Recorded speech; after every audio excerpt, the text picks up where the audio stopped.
चाबी कहाँ है? क्या तारा बाबूजी के तकिया के नीचे बा। भैया जी उड़ा देंगे सरदार खान को, इतना गोली मारेंगे कि पूरा बदन उसका छलनी हो जाएगा। इतना बड़ा हो गई, बियाह नहीं हुआ, विधायक जी को कूट दिए। हाँ हाँ क्या किए थे? गोली लगा है, हाँ, गोली लग गया, गोली लग गया। उसी के मारे आप हाँ। टाप दो ठू। भाई भट्ट साहब जब काम देखते थे तो वो बहुत जोर जोर से तारीफ किया करते थे। उन्होंने कहा वाजपेयी तुम पीते हो? जी मैं पीता हूँ। सस्ती वाली। तो सस्ती बात, मतलब जाहिर सी बात है, हम उस समय तो मतलब ताड़ी पीने का भी पैसा नहीं होता था यार। तो नजर ज्यादा कहाँ थी, बोतल पे या जबान पे? भट्ट साहब ने मुझे देखा, दूसरा बनाया क्या तुमने? देखो आराम से पियो वाजपेयी, तुम गरीब लोग जो है इसको ताड़ी की तरह पियोगे। उसके बाद जो मेरा माथा घुमा है, भट्ट साहब 4-5 दिखाई दे रहे थे। आवाज भी जो है उनकी बड़ी मफल्ड। हाँ भाई भाई।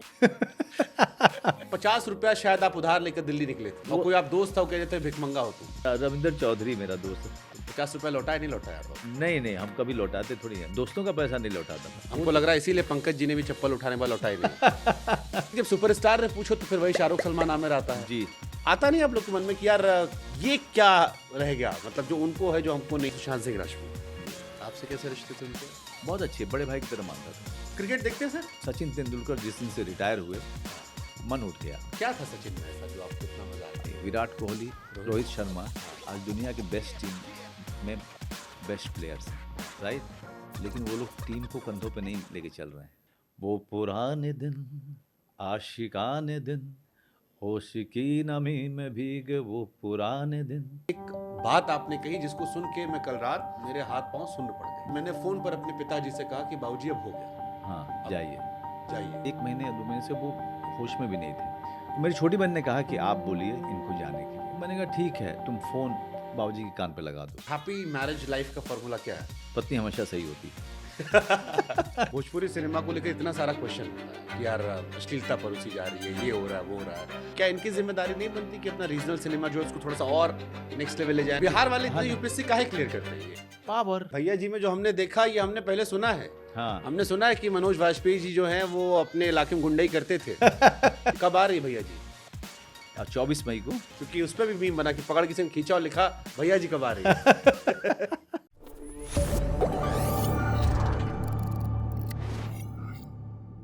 हजरात हजरात हजरात, 50 रुपया उधार लेकर एक लड़का बिहार से दिल्ली चलता है, फिर दिल्ली से वो मुंबई पहुंचता है, भीखू मात्रे बनता है, मुंबई पे राज करने की बात करता है, और आज 30 साल बाद 100 पिक्चर करके फिलहाल वो हमारे स्टूडियो में बैठा है। मनोज जी आपको सलाम। Thank you very much. आप ही का डायलॉग है कि करारा जवाब मिलेगा। हाँ। हमको लगा हम आपसे कह दें कि भाई जवाब सारा करारा दीजिएगा। हाँ, जवाब तो करारा ही होगा। चुनाव चल रहा है, पॉलिटिकल मत होइएगा। नहीं बिल्कुल नहीं। 30 साल जितना हमारा उम्र है उतना पिक्चर कर डाले, हाँ, उतना साल आप गुजार दिए। हाँ। 100वां पिक्चर। आदमी के मन में सवाल आता है, हमसे ज्यादा लोग कहे लिख के कि यार जब हम लोग लड़का थे तब भी मनोज जी जवान थे, हाँ। हम लोग जवान हुए तब वो मनोज जी जवान है, अब हम लोग बुढ़ाने की तरफ बढ़ रहे हैं तब वो मनोज जी जवान है। जड़ी बूटी मिल गया है। बहुत सब पाए थे। हाँ? कहाँ से पागल थी, कहाँ से इतना सब हो गया? मतलब पता नहीं कैसे हो गया, ये तो चमत्कार सा ही लगता है, क्योंकि मैंने तो कभी गिना नहीं था कि मैं इतने फिल्में कर चुका हूँ। वो भैया जी का डायरेक्टर है, उसने एक दिन आके बोला कि सर 100 फिल्म मैंने देखा विकीपीडिया पे कि आपके 100 फिल्म हो गए। विकीपीडिया या IMDb कहाँ पे? तब मुझे एहसास हुआ कि ये 100वीं फिल्म जो है हो सकती है हमारी। भैया जी मतलब कभी क्योंकि सर झुका के आप काम करते रहे तो उसमें आप गिनना भूल गए, क्योंकि काम ज़्यादा महत्वपूर्ण हो गया। गिनना कभी मतलब दिमाग में नहीं आ कि चलो यार गिनते हैं कि कितनी फिल्म कर चुके हैं। नहीं, लेकिन हमारे मन में कई बार ये ख्याल आता है कि यूपी बिहार में जो लोग हैं वो पिक्चर देखना बड़ा पसंद करते हैं, जी। मध्यम वर्गीय या हाँ। जो गरीब परिवार से आते हैं। जी।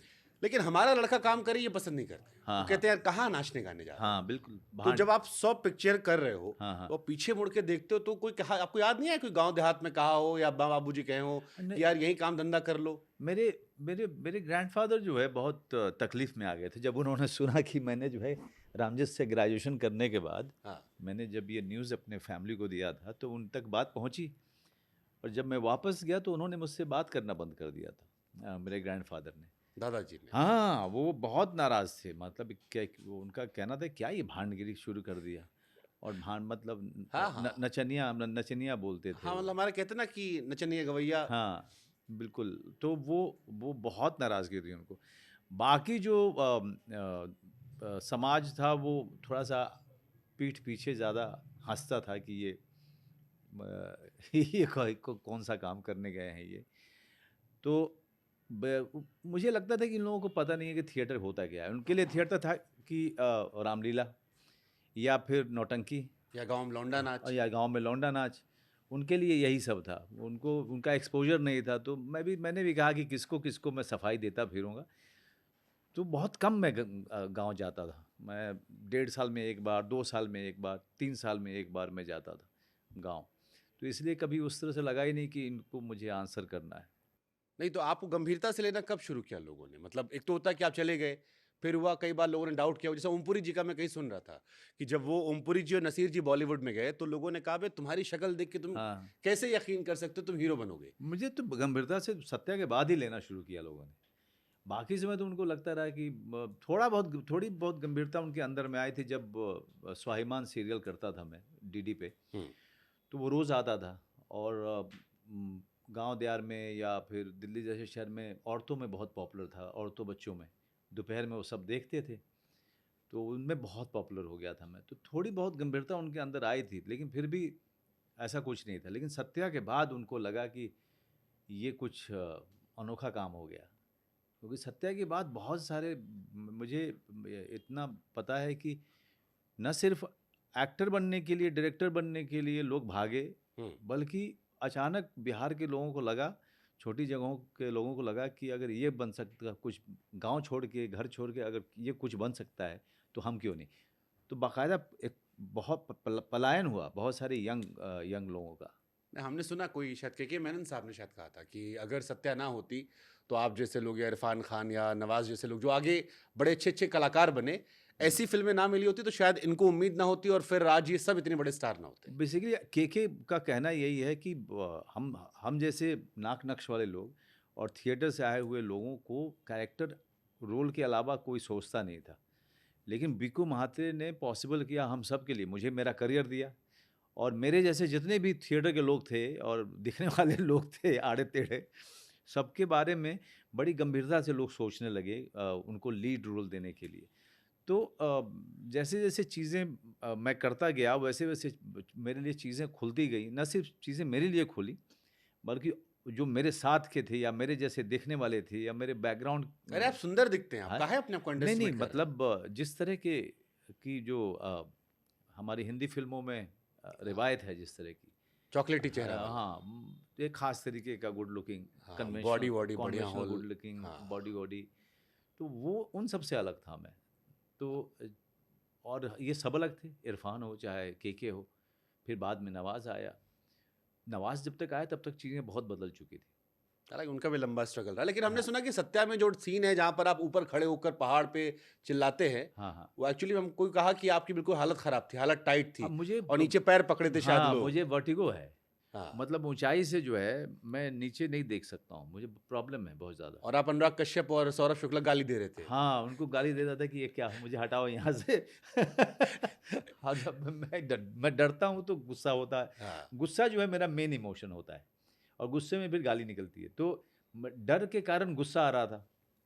तो अब गुस्से में उन लोगों को गाली दे रहा था मैं। लेकिन बेचारे बहुत कोशिश कर रहे थे सब कि तो अंत में ये हुआ कि यार किसी तरह से और कुछ नहीं, गिनती गिन ले वहाँ पे। बाद में हम डबिंग कर देंगे डायलॉग। तो एक्चुअली वहाँ पे मैंने कुछ और बोला है वो कितना रियलिस्टिक सीन लगता है और वो। उसको डबिंग किया मैंने जा कर के। क्योंकि मेरी हालत ख़राब थी, बहुत ज़्यादा हालत ख़राब थी। नहीं तो जैसे नवाज़ भाई का ज़िक्र आपने किया, नवाज़ुद्दीन ने जब कुछ फ़िल्में कर ली और हिट हो गए, तो उन्होंने कहा यार अब ये गुंडई-वुंडई, मार खाना या मारना ये रोल नहीं करूँगा मैं, अब हमको करना है रोमांस। हाँ, और उन्होंने कहा बहुत अंदर से कीड़ा निकल रहा है मेरे और उन्होंने कोशिश भी भरसक की है हाँ, इस हाँ। बीच में। जी, तो मनोज वाजपेयी को लेकर एक सवाल आता है, कई लोग हमसे लिखे भी, कल हमने एक फेसबुक पे पोस्ट डाली थी, जी। तो उस पे हज़ारों कमेंट आए। तो हाँ, कई हाँ। लोगों ने कहा यार हमको टिपिकल वो रोमांटिक वाला मनोज वाजपेयी देखना है। हाँ, हाँ। वीर ज़ारा में मिला था प्रीति हाँ, जिंटा का हाँ। मौका, जी। लेकिन फिर बीवी भाग गई। हाँ, हाँ, हाँ, हाँ। बीवी दूसरे के साथ चली गई। हाँ, और कमाल बात है कि मुझे ही विलेन मानते हैं लोग। हाँ, लेकिन ज़ुबैदा में हाँ किया और था उसमें मैंने। उसमें काफ़ी लोग नाराज़ होते हैं कि हाँ, बहुत टॉर्चर किए थे नहीं आपको। तो मतलब मैंने तो टॉर्चर किया ही नहीं था। गलत काम उन्होंने किया। भाई तो गलत काम जब आप करोगे और जब राजा आदमी रहेगा तो भाई अपने पावर का इस्तेमाल को तो करेगा। गजब। जुबेदा में मैंने किया था, जुबेदा में रोमांटिक रोल था। अ, एक तरीके से मैं पिंजर को ही मानता हूँ लेकिन दूसरे स्वाद का। लेकिन हाँ, मैं कैरेक्टर और कहानियों पे मैंने ज़्यादा फोकस किया। कभी ये नहीं सोचा कि यार रोमांटिक रोल करूँ या ये थोड़ा सा सीरियस रोल या करूँ। डायरेक्टर को आप में खाली भैया जी दिखा? डायरेक्टर को दिखा कि मैं उस कहानी को कर सकता हूँ और एक्शन कर सकता हूँ। मुझे नहीं पता था कि मैं ये वाला एक्शन एक्शन कर सकता हूँ। डायरेक्टर को लगा और एस विजयन जो बहुत बड़े लेजेंडरी एक्शन डायरेक्टर हैं तमिलनाडु के, उनको लगा कि मैं कर सकता हूँ। ये अलग बात है कि मैं इस समय आपके सामने बैठा हूँ, बहुत टूट-फूट चुका हूँ।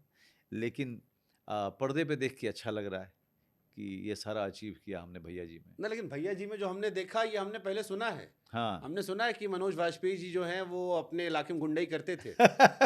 स्कूल के बाद लौंडा लफाड़ी लेके जाते थे मार पिटाई करने और खूब लड़ाई झगड़ा किए हैं। जी, जी, जी, जी। वो एक समय था जब हम 11th-12th में थे, तब वो थोड़ी-सी कहाँ बिहार में कहाँ मार पिटाई किए थे? बेतिया शहर था, हाँ, तो हम लोगों का भी अपना दल था। कुछ नाम वाम रखे थे दल का? ना कोई नाम, वहाँ वहाँ नाम नहीं रखते हैं। वहाँ पर तो मतलब 4 5 6 7 8 लौंडे जो साथ में घूमते फिरते हैं। तो इस इलाके के लौंडों की लड़ाई दूसरे इलाके से।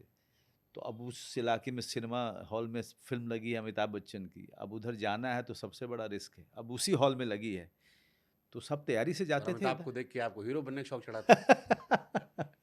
सब तैयारी से जाते थे फिर। अ, वहाँ पर कभी-कभी जो है मतलब चीज़ 30 साल पहले से भैया जी की ट्रेनिंग आपकी चल रही थी? मतलब बहुत भैया जी वाले काम बहुत सारे किए हैं हम लोगों ने 16-17 साल की उम्र में। उसके बाद छोड़ दिया सब कुछ, सब छो दिल्ली आया तो सब छूट गया। ना, ब्याह होने के बाद तो अच्छा-अच्छा आदमी सुधर जाता है। ब्याह कहाँ हुआ था उस समय। अरे बाद में हुआ जब। बहुत बाद में, बहुत बाद में। बट हमने सुना कि भीखू मात्रे वाला कैरेक्टर जो था वो शायद आपने अपने गाँव के ही किसी उससे उठाया था। हाँ, मेरे अपने शहर का एक था। वो कलरफुल हाँ, कपड़ा-वपड़ा। हाँ, कलरफुल पहनता था। वो जितेंद्र का बहुत बड़ा फ़ैन था हुँ। और उसने एक आध मर्डर भी किया था। तो तो उसका उसका पूरा उठाया था मैंने, हुँ। पहनने का और फैब्रिक उसका उसका लिया था। प्लस जिस तरीके से वो चलता था, यहाँ तक का बटन खोल करके, तो वो पूरा वहाँ से लिया था। बाकी जो हाई पिच पे बात करना वो कहीं और से लिया था मैंने। तो कई सारी चीज़ें मिला करके आप एक एक्टर को खड़ा करते हो। तो जैसे ये वाली पिक्चर आई अभी भैया जी। जी आ रही है, इसमें आपने कुछ उठाया कहीं से दाएँ-बाएँ से? यहाँ पे दाएँ-बाएँ से नहीं या उठाया डायरेक्टर साहब ने कहा कि कर दो तो कर दिया? हाँ, नहीं वो चीज़ें जब हम तैयारी करना शुरू करते हैं, तो इसमें जो भैया जी हैं, जब फ़िल्म शुरू होती है तो इनका लेट शादी हो रहा है। हाँ, क्योंकि बहुत लेट शादी ये मतलब समस्या कई पिक्चर में रहा हाँ, आपके साथ। हाँ, बहुत वो सारे। सोनाक्षी वाले में भी यही था। तो उनकी लेट शादी होने वाली है और सौतेला छोटा भाई उसकी ज़िम्मेदारी ऑलमोस्ट पूरी हो चुकी हाँ, है। जो लड़की इनका वेट कर रही थी, वो भी जो है थोड़ी ज़्यादा उम्र होने तक वेट कर रही थी। अब चीज़ें वहाँ भी नहीं हो पाती हैं, कुछ एक हादसा होता है। भैया जी एक्स बाहुबली हुआ करते थे, हुँ। सब कुछ छोड़-छाड़ चुके हैं जब फ़िल्म शुरू होती है तो। और वहाँ से चीज़ें शुरू होती हैं कि क्या भैया जी उसी तरीके से पारिवारिक रहेंगे या फिर अपने पुराने दिनों में जाएँगे। हुँ। पूरी कहानी उस बात की है, उस कॉन्फ्लिक्ट की है। नहीं, तो जैसे हमने जितना देखा इस पिक्चर का ट्रेलर जब पहली बार आया था, टीज़र ही आया था, जी, तो आप लेटे हुए थे हाँ, और फिर वो एक जो यूपी बिहार में कहते हैं भौकाल, हाँ। कि भैया जी का भौकाल टाइप था। तो पड़े थे, हुँ, लेकिन आदमी की हालत फटी पड़ी हाँ, थी। तो भैया जी हाँ, ऐसे हुआ करते थे। ऐसे हुआ करते थे। अभी आपको जो है बाकी फ़िल्म देखनी पड़ेगी। चलिए वो तो दर्शक देख लेंगे।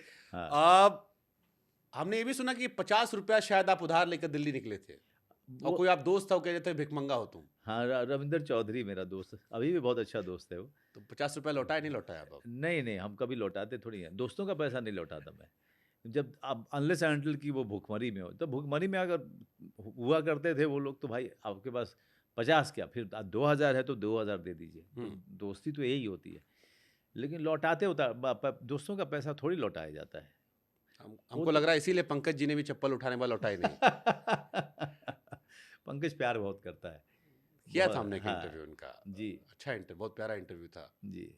तो हम दोनों जो हैं बहुत कभी कभार मिल जाते हैं मुंबई में। मैं उसका घर जाता हूँ और उसके घर का जो है मीट भात खाना मुझे बहुत अच्छा लगता है। हम लोग बैठते हैं, फिर बैठकी होती है, कुछ एक लोग मिल जाते हैं थिएटर वाले लोग। अब पंकज जी हुए, आप हुए, 2-3 लोग को देखकर कई बार लोग कहते हैं कि यार मिट्टी की खुशबू रह गई। हाँ, हाँ। आमतौर पर बदल जाती है। कई जी, सारे एक्टर्स हैं जी। जिन पर कई तरह के आरोप लग जाते हैं कि यार थोड़ा बदल गए, ये हो गया। हाँ, हाँ, हाँ। आप लोग में अभी भी वो रॉपना है। जी। तो ये क्या वजह थी कि बाकी सब में तो नहीं होता, आप लोग मेंटेन कर ले गए? चाहे पंकज जी हैं, अभी भी है वो। मेरे ख़्याल से हम लोग बहुत ही ठेठ गाँव से आए हुए लोग हैं और दोनों जो हैं किसान परिवार से हैं। तो उसको हम बदलना भी चाहें तो हम फ़ेल हो जाएँगे। वो क्योंकि वो अंदर तक है। डिफ़ॉल्ट डीएनए में पहुँच गया। डीएनए है वो किसान परिवार का कोई आदमी बदल जाए ये नहीं हो सकता है, कभी नहीं हो सकता है। मैंने कुछ एक हरियाणा के एक्टर्स हैं वहाँ पे और वो भी किसान परिवार से आते हैं। वो भी बिल्कुल रणदीप जी। एक रणदीप है या फिर मेरे ख्याल से जयदीप है। हाँ, ये सब जयदीप लोग मल्लार। बड़े नॉर्मल लोग हैं और बहुत ही ज़मीनी लोग हैं। तो उन इन लोगों का बदल पाना बहुत मुश्किल है, बहुत ज़्यादा। नहीं तो कई बार मेरे मन में ख़्याल आता है कि जैसे मनोज जी हैं, आप किसी से पूछिए रैंडम हाँ, कि इंडिया में बढ़िया कलाकार कौन है, जी। एक नंबर का एक्टर कौन है, तो आपका नाम आता है। जी, पहले जी। इरफान जी थे, जी, जी। अभी जयदीप जी का नाम बड़ा चलता है और जी। बहुत सारे एक्टर हैं, विजय जी, जी जी। हैं, जी। के मेनन सर बड़े जी, पसंद जी। हैं। लेकिन जब सुपरस्टार ने पूछो तो फिर वही शाहरुख सलमान आमिर आता है, जी। या कोई नया लड़का है जो जा रहा है बम्बई, हाँ, तो हाँ। उसके सपने में वही 3-4 लोग आते हैं। हाँ, हाँ। तो आप लोग के मन में कभी आता नहीं कि यार 100 पिक्चर बहुत बड़ा नंबर होता है। हाँ, हाँ, बहुत बड़ा नंबर होता है। 30 साल काम किए, 100 जी। पिक्चर किए हुँ। और अपने दम पर हिट किए बहुत सारी फिल्में। हुँ, हुँ। और हर आदमी जो कहता है कि यार इस लेवल का एक्टिंग कोई कर नहीं सकता, एक से एक है। जी। सोशल मीडिया में मीम्स में आप अकेले भरे पड़े रहते हैं। जी। वासेपुर तो कम से कम 100 बार हम देखे होंगे। हाँ, हाँ। तो फिर आता नहीं आप लोग के मन में कि यार ये क्या रह गया, मतलब जो उनको है जो हमको नहीं है? नहीं, 2 तरीके के एक्टर्स हैं। एक एक्टर हैं, एक हीरो हैं। हीरो जो है उस अपने करिश्मा, अपने जिसे कहें लक, हम्म। दोनों चीज़ें उसके लिए बहुत काम करती हैं। हम्म। और जब थिएटर में दर्शक जाता है तो वो किसी कैरेक्टर को देखने नहीं जा रहा होता है। हम्म। वो अपने एक चहेते हीरो को देखने जा रहा होता है। वो हमारे पुराने ज़माने में भी, इसके पहले भी बहुत जितने सारे हीरोज़ रहे, कोई ये थोड़ी देखने जाता था कि भाई कमाल का परफॉर्मेंस देखने जा रहा हूँ। नहीं, उनका पहले ये होता है कि अब इस फ़िल्म में फलाँ हीरो ने क्या किया है, चल के देखा जाए। उसकी एंट्री पे तालियाँ बजती हैं, वो नाचता है तो तालियाँ बजती हैं, वो मुस्कुराता है, रोमांस करता है, फाइट करता है तो तालियाँ बजती हैं। नहीं तो ये वाला तो हीरो बनने का आपकी इच्छा नहीं हुई? हम लोग उसमें ट्रेन ही नहीं थे और अब मुझे मेरे मुझे ये लगता सवाल है। मैं इसलिए टोक रहा हूँ सर आपको। हाँ, आप दिल्ली से गए, जी, शाहरुख खान दिल्ली से गए। शाहरुख खान का भी कोई गॉडफादर इनिशियल डेज में नहीं था, जी, आपका भी कोई माई बाप वहां पर नहीं था। जी, जी, आज के टाइम में बॉलीवुड की शुरुआत जब होती तो कहा था कि एक नंबर से शाहरुख खान से गिनती अब शुरू होती है, जी, जी। सारी कहानी। तो यात्रा तो एक ही रही लगभग। यात्रा से बात थोड़ी बनती है। बात है कि आप करना क्या चाहते थे। हम्म। मैं बिहार से मुंबई जा सकता था, हम्म। मैं दिल्ली क्यों आया? थिएटर। थिएटर करने आया। तो वहीं से बात अलग हो जाती है। जैसे ही मैंने डिसाइड किया कि मैं थिएटर करूँगा, हम्म। तो इसका मतलब कि मेरी पूरी मंशा अभिनय पे केंद्रित हो गई हम्म। कि मैं इसमें अच्छा करना चाहता हूँ ज़िंदगी में और इसको पहले सीखूँगा तभी मैं मुंबई जाऊँगा। हम्म। वही किया मैंने। तो मन में ये कभी नहीं था कि मैं स्टार बनूँगा या मैं बम्बई जाता हूँ, डांस क्लासेस जॉइन करता हूँ, घुड़सवारी जॉइन करता हूँ, मार्शल आर्ट जॉइन करता हूँ, जो कि लोग करते हैं, कोई हम्म। बुराई नहीं है क्योंकि वो एक अलग तरीके के सिनेमा है जिसमें बहुत सारे लोग हैं, काम करते रहे हैं और बहुत सारे लोग उसमें काम करना चाहते हैं, उस तरह का स्टारडम हासिल करना चाहते हैं। कुछ लोग कामयाब होते हैं, कुछ लोग नहीं होते हैं। हम्म। लेकिन मेरी मंशा हमेशा शुरू से रही हम्म। एक बढ़िया एक्टर बनने की और उसी दिशा में आज तक चल रहा हूँ मैं। तो आपको क्या लगता है कहाँ पर आपका ड्यू आपको मिलना शुरू हो गया? अरे कभी शूल मिलता था, शूल शूल से लगता है कि वासेपुर से लगता है? सत्या से तो मिलना शुरू हो गया हाँ। था, लेकिन जिस तरह के काम मेरे पास आते थे वो मैं करना नहीं चाहता था। अब मैंने तो सुना कि विलेन का रोल बड़ा मिलता था बहुत शुरू ज़्यादा, में, बहुत कि ज़्यादा। शाहरुख पीट देगा, सलमान पीटेगा, आमिर हाँ, पीटेगा। हाँ, हाँ, हाँ, हाँ। बहुत ज़्यादा मिलते थे और भुखमरी में और गरीबी में पैसे को और काम को मना करना बहुत बहुत परेशानी वाला काम था, बहुत दिक्कत। सबसे डिफ़िकल्ट काम मेरे लिए उसी दौर में था कि मैं काम को मना कर रहा था, जानते हुए कि मेरे अकाउंट में 1 पैसे नहीं है, जानते हुए कि इसका घर में जिसमें रह रहा हूँ उसका किराया जाना है नेक्स्ट मंथ में। तो वो जब डिसाइड किया था मैंने, वो सबसे कठिन निर्णय था मेरे लिए कि वो ये नहीं करने आया हूँ। ये वही दौर था जिसमें महेश भट्ट जी के यहाँ ब्लू स्कॉच चला था? वो तो पहले था। अच्छा। हाँ, जब स्वाभिमान सीरियल करता था तो महेश भट्ट जी उसके प्रोड्यूसर भी थे। तब उन्होंने मेरा काम देखा था तो उन्होंने बहुत पसंद किया था मेरे काम। गजब का किस्सा लेकिन था ब्लू स्कॉच हाँ, में। हाँ सर। मतलब किस्से तो मतलब एक तो किस्सा बढ़िया, ऊपर से जैसा आप सुनाए कि आखिर में वहाँ हूँ।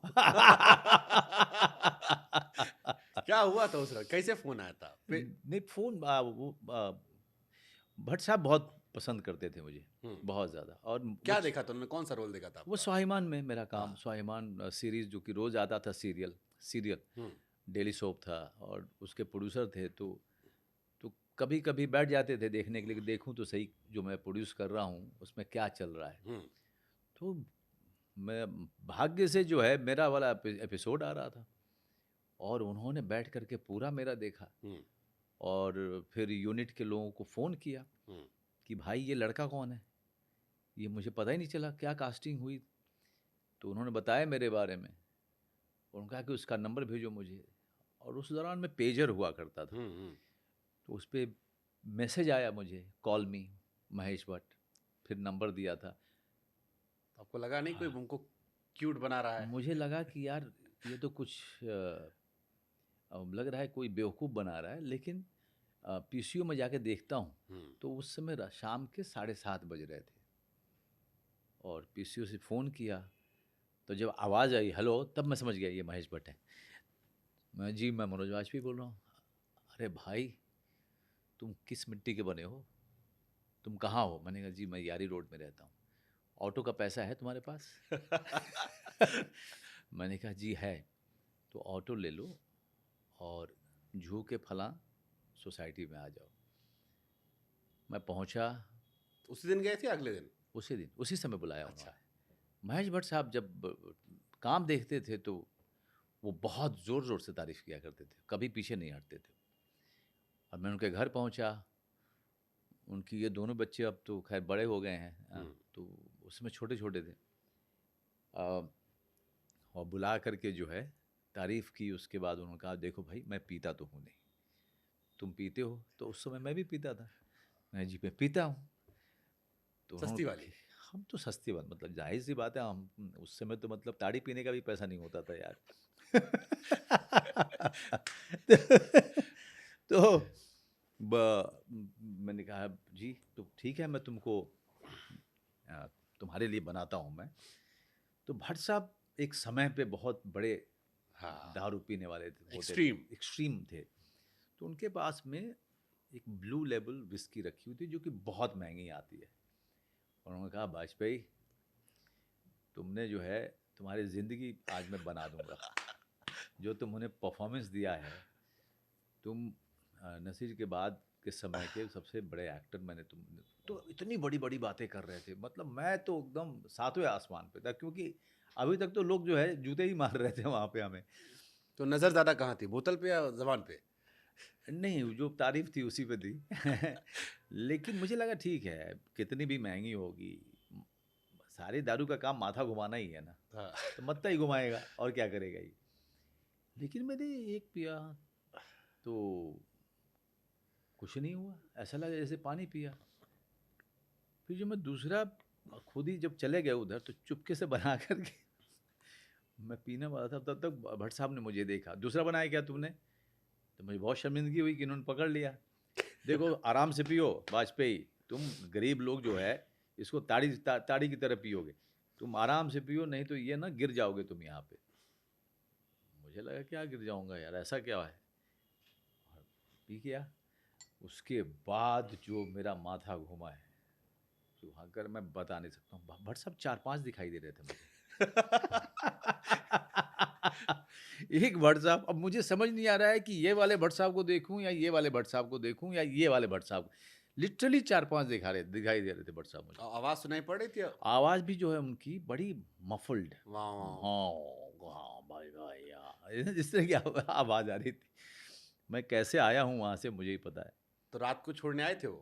नहीं, नहीं, उनको पता ही नहीं चला कि मुझे चढ़ी है। उन्होंने अपनी बिटिया के लिए छोड़ दिया था।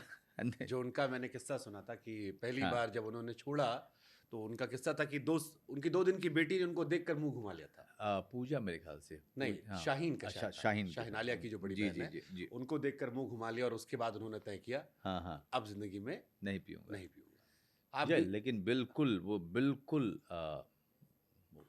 कंप्लीटली छोड़ा उन्होंने। वो हुए, जावेद अख्तर साहब हुए, तो के किस्से सुने हैं मैंने। आप छोड़ दिए उम्र के चलते या नहीं, बिटिया के डर से या बीवी के डर नहीं, से? नहीं, मैं तो 14 साल पहले हार्ड लिकर छोड़ दिया था। 14 साल पहले छोड़ दिया था। अच्छा, कई लोगों ने हमसे कहा आपके, क्योंकि यूपी बिहार है, कई लोग आपस में एक दूसरे जानते हैं, जी। तो हमको कई लोगों ने मैसेज किया कि मनोज जी जो हैं उनका घर परिवार बड़ा संपन्न वाला है।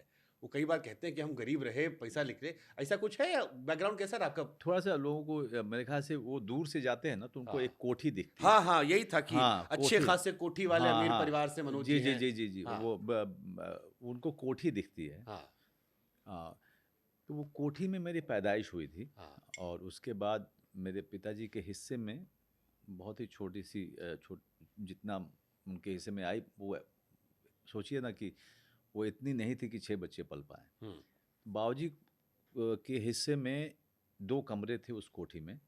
उसके एवज़ में बाबूजी को दिया गया ज़मीन बगल में कि आप अपना बना लीजिए। हम्म, तो लोगों को कोठी तो दिखती है, हम्म, लेकिन वो जो छोटा घर उसके ठीक बगल में बनाया गया वो नहीं दिखती है, क्योंकि वो पेड़-पौधों से ढका रहता है। हम्म, तो ज़ाहिर-सी बात है, हम जॉइंट परिवार में हमारी पैदाइश हुई, हम्म, लेकिन उसके बाद हम लोग अलग हुए। अलग होने के बाद जो स्थिति रही मेरे पिताजी की, वो हर हर समय संकट का रहा। 6 बच्चों को पढ़ाना, अ, स्कूल कराना और 6 बच्चों को ग्रेजुएट कराना। स्थिति ऐसी थी कि मेरे पिताजी को जब मैंने कहा था मैं दिल्ली जाऊँगा, दिल्ली यूनिवर्सिटी में पढ़ने के लिए, तो उन्होंने कहा कि यार मैं ज़्यादा सपोर्ट नहीं कर पाऊँगा क्योंकि मेरे बच्चे ज़्यादा हैं, है ना? तो तुमको भी कुछ देखना पड़ेगा। तो आप समझ सकते हैं। तो लोग जो है कोठी देख के सोचते हैं कि मैं बड़ा संभ्रांत परिवार का हूँ। लेकिन उसके बगल का जो घर था और फिर पहले। वही धारणा बना लेते हैं और फिर हाँ, वो जी। लेकिन बाद में उसी घर को हमने अच्छा भी किया। हम्म, सारे भाई जो हैं, हम कमाते गए, मैं कमाता गया, मैं भाऊजी को देता गया कि इसको अच्छे से बना लीजिए। फिर अब ट्रैक्टर भी हुआ, फिर जीप भी हुआ, सब कुछ हुआ भगवान की दया से। फिर हर कुछ हुआ। मैंने पंकज त्रिपाठी जी का इंटरव्यू किया था। हुँ, तो पंकज जी ने अपने इंटरव्यू में जो अपने पिता का जिक्र हुआ, तो हाँ। उनके पिताजी का तभी देहांत हुआ था। जी, जी। तो उन्होंने मुझसे कहा कि मेरे मन में कई बार ख्याल आता है कि अब मैं किससे पूछूंगा, हाँ, हाँ। वो नहीं रहे। हाँ, हाँ। लेकिन फिर मुझे ख्याल आता है कि मैंने बीते 25-30 साल में कभी पूछा ही नहीं था। हाँ, हाँ। और फिर मैं सोचता हूँ कि ये ख्याल क्यों आ रहा है कि मैं किससे पूछूंगा जब मैं पूछ नहीं रहा था। क्या पूछूँगा? कोई भी चीज़ जब कोई मैं भी कहीं चीज़। जीवन में फंस जाऊंगा हाँ, हाँ। तो मैं कैसे पूछूंगा। हुँ, हुँ, लेकिन फिर हुँ। वो खुद एक अपनी बात काटते कहते हैं कि मुझे फिर याद आया कि मैं तो कहीं पूछता ही नहीं था, हाँ, अपनी मर्जी से जी रहा था मैं। क्योंकि हम लोगों की तरफ का पिता-पुत्र का पूरा संबंध ही अलग रहा है। हाँ वो संबंध मेरी बेटी के साथ मेरा नहीं है। लेकिन पिता-पुत्र में आज मेरे पिता बहुत ही जेंटल आदमी थे, पोलाइट आदमी थे, बहुत हम सारी बातें उनसे करते थे। लेकिन तब भी जो है एक छोटी जगह का गाँव का एक एक पिता-पुत्र में जो दूरी होती है। ना, हम समझ सकते हैं, हमारे यहाँ भी हाँ, है, जी। होती है। तो वो दूरी हमेशा रही। नहीं, तो ये जी, सवाल सर मेरे मन में इसलिए आया क्योंकि वो अपने पिता के जाने का एहसास बता रहे थे। जी, मैंने अभी हाल फिलहाल में आपका एक इंटरव्यू देखा जी, और उसमें एक बात आपने कही जिसको सुन के मैं कल रात मेरे हाथ पांव सुन्न पड़ गए। जी, जी। आपने कहा कि मैं एक फिल्म की शूटिंग कर रहा था, हाँ, किलर सूप की, किलर हाँ, सूप की, मेरे साथ कुछ लोग बैठे थे जी, और मैंने फोन पर अपने पिताजी से कहा कि बाबूजी अब हो गया, हाँ, अब जाइए। जाइए। जी, क्या था सर वो? और ये बहुत तकलीफ़ में थे, वो 2 साल से बहुत तकलीफ़ में थे और अ, जब ये बात कहा तब वो 2 महीने से, मेरे ख़्याल से 1 महीने या 2 महीने से वो होश में भी नहीं थे। डॉक्टर तक कह चुका था कि यार अब अब तो यही कह सकते हैं कि उनकी उम्र हो गई है। हम्म, अब हो गई, इन्होंने अपना ज़िंदगी जी लिया है। अब ये कभी भी जा सकते हैं। तो वो तकलीफ़ जो था बाबूजी का, वो हमारे परिवार में किसी से देखा नहीं जा रहा था। सारे परिवार के लोग उनको बोल चुके थे कि बाबूजी आप क्यों, उनसे बात करते थे, वो तो बेहोश थे। बिस्तर पे लेटे रहते थे। हाँ, बेहोश थे, बात करते रहते थे। तब भी जो है, अंत में इन्होंने, मेरी छोटी बहन ने फ़ोन करके कहा कि आप बोलिए बाबूजी को, क्योंकि बाबूजी आपके बहुत करीब रहे हैं और सब सारे भाई-बहन तो थे ही मेरे पिता ये लेकिन हमेशा एक बेटा जो है बाप के बहुत करीब होता है। बाप मैं बड़ा बेटा था तो हाँ, ज़ाहिर सी बात है बड़े कि एक क्या कहें दोस्त की तरह से थे मेरे हाँ, पिताजी, और बहुत बातें करते थे हम लोग। तो बाबूजी के बहुत क्लोज था मैं, क्योंकि जब मैं जाता था तो मेरी माँ भी कहती थी किसी और के लिए नहीं करते हैं ये, लेकिन जब तुम आने वाले होते हो तो शाम को आना है तुमको, लेकिन सुबह से ही ये जाके बाहर खड़े होते रहते हैं ये कि इस समय तक आ जाना चाहिए, इस समय तक आ जाना। तो इतना क्लोजनेस था। तो मेरी छोटी बहन ने कहा कि आप बोलिए इनको जाने के लिए, और मैं शूटिंग पे था, आता जाता रहता बट था एक मैं। इतनी बड़ी बात है कि अपने माता-पिता आपकी जी, बहन ने भी जो आपसे कहा, जी। तो क्या भावना आपके मन में चली जब ये आपकी नहीं, क्योंकि मैं भी सोच रहा था कि ये अटके हुए हैं। और बार-बार मेरे भाई-बहन भी कहते थे कि ये किसी मोह माया में अटके हुए हैं। समझ नहीं आ रहा था किस चीज़ से अटके हुए हैं। तो शायद मुझे भी लगा कि यार ये कहीं इस बात से तो नहीं अटके हुए हैं कि मनोज नहीं है यहाँ पे। तो और मैं दिल्ली आता था फिर कोच्चि चला जाता था हुँ, शूटिंग के लिए। तो मैंने कहा ठीक है, तुम फ़ोन बाबूजी के कान पे लगा दो। तो मैंने उनको बोला, बात करना शुरू किया, बताना शुरू किया कि वो कितने अच्छे पिता रहे। मैं उनको बताना शुरू किया कि वो कितने अच्छे पति रहे। उनको बताना शुरू किया वो कितने अच्छे दोस्त रहे। और वो उन्होंने अपनी ज़िम्मेदारी एक पिता और पुत्र और एक पति को बहुत अच्छे ढंग से निभाया। हुँ। और अब उनकी ज़िम्मेदारी इस शरीर के साथ ख़त्म हो चुकी है। अब उनको जाना चाहिए अपने अ, दूसरे शरीर की तरफ। हुँ। यही बात कर रहा था मैं उनसे कि आप जाइए, है ना? आप मेरा इंतज़ार मत कीजिए, आप जाइए। क्योंकि कहीं न कहीं किसी ने कहा था मुझे कि यार तुम्हारे भाग्य में नहीं है कि अपने पिता-माता के मृत्यु के समय तुम रह पाओगे। हुँ, मेरे दिमाग में ये बात अटकी हुई थी। तो मैंने उनको बोलना शुरू किया। हुँ, उसके बाद मैंने मेरी बहन ने फ़ोन लिया, उसने कहा कि तो आपने बोल दिया? मैंने कहा हाँ, बोल दिया। और मेरा जो बॉय था असिस्टेंट मेरे वैन में था, और वो दूसरी तरफ ये बातचीत सुन कर के रो रहा था, दहाड़े मार के रो रहा था।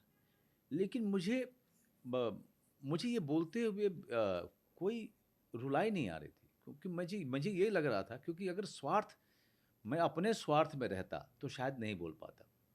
लेकिन मैं उनके कष्ट को देख रहा था और मुझे लग रहा था कि ये शरीर जो है अब इनको छोड़ना चाहिए, और जो जीवन और मृत्यु का चक्र है उसके लिए आगे बढ़ जाना चाहिए इनको।